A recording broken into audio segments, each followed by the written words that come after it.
All right, here we are, folks. We're back over at our place, and I've pulled out the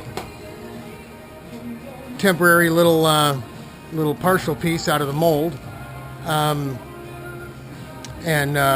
got it fitting in the spot where it fits, and got it taped up real tight. Went around the back side and marked it with a marker. You could literally mark it on the front side too if you wanted to, seeing as the light coming through, but it looks pretty good. Maybe just a little shy here. So like anything else, you cut large and then you sand it down a bit at a time as you check it out. But we'll get it to fit real tight, and we'll do the glassing obviously from the back side. Don't have any paint for it, but what we do have is some orange vinyl up in here, little bits of scrap left here that the piece that I put on the centerpiece. And we can just piece that in, you know, for the weekend anyway. At least it'll be orange. Or I can make them black and you know, put teeth in it, or so, I don't know. Who knows?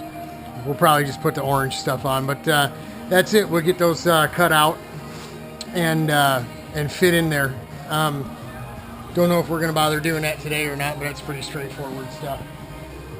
Letting the airbox, the snorkel Buddha, harden up over there with the resin that we brushed on it. So I think at this point we may just take the rest of the day off. And girls are having a slow day with the garage sale, so I think they're starting to lose interest out here.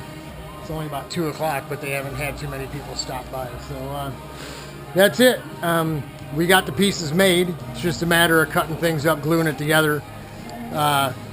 You know, the airbox deal, knocking it down, spreading some Bondo and getting it covered in glass, all a matter of maybe 3 hours at the most, and done.